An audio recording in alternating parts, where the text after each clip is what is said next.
Bismillahirrahmanirrahim. I am Jana J. Samsudin.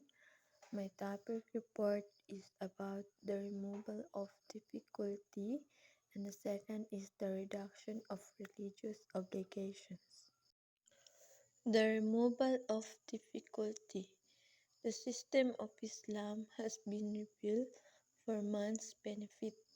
It provides him with guidance and to ensure for him a righteous lifestyle with a just society committed to the service of God. Islamic laws are not meant to be a burden, creating difficulties for a man in order for him to grow spiritually, as some systems may claim. The removal of difficulty means ang sistema sa Islam ay pinapahayag para sa kapaki-pakinabang ng tao. Ito ay nagbibigay sa kanya ng gabay sa lahat ng aspeto sa buhay upang masiguro para sa kanya ang isang matuwid na pamumuhay sa loob ng isang makatarungang lipunan na nakatuon sa paglilingkod sa Diyos. Ang mga ebidensya upang suportahan ang katotohanan na ang batas ng Islam ay batay sa konsepto ng pag-alis ng hirap ay maaaring matagpuan sa buong Quran. Ito ay ilan lamang sa mga halimbawa. Allah does not burden a soul with more than it can bear. 27. Allah wishes for you ease and He does not wish difficulty for you. 28. He did not make any difficulty for you in the religion. 29. Allah wishes to lighten the burden for you, for man was great weak. Ang ibig sabihin, hindi pinasa ng Allah ang isang kaluluwa ng higit sa kaya nitong dalhin.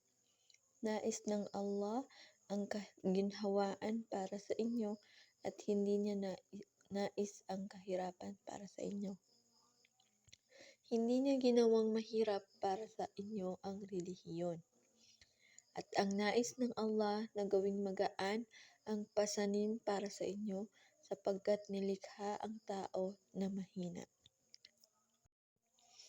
Dahil sa prinsipyo na ito, ipinatupad ng Allah subhanahu wa ta'ala kasama ng mga banal na batas ang iba't ibang mga pribilehiyo sa batas, tulad ng pahintulot na magbali ng pag-aayuno at pagsamahin ang mga panalangin sa panahon ng paglalakbay.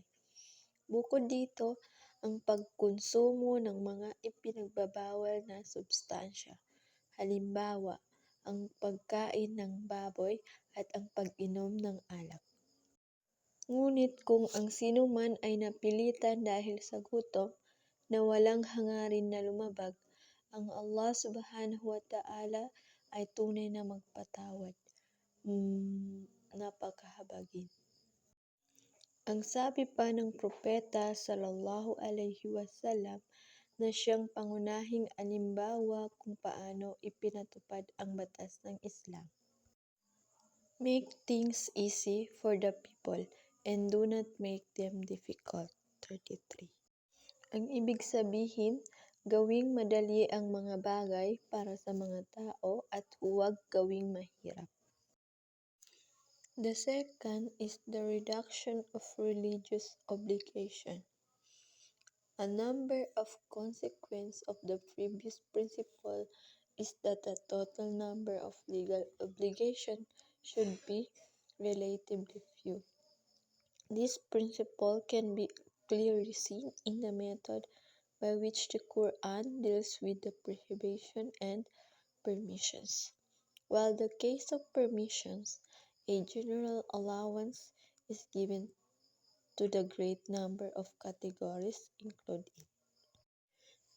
Means, isa sa mga kahihinatnan ng naunang prinsipyo ay na ang kabuuang bilang ng mga legal na obligasyon ay dapat nakakaunti. Bilang resulta nito, ang mga ipinagbabawal na gawain at substansya sa mga batas ng Islam ay kakaunti kumpara sa mga pahihintulutan sa pamamagitan ng letrang utos o sa pagkawala ng anumang utos ng pagbabawal.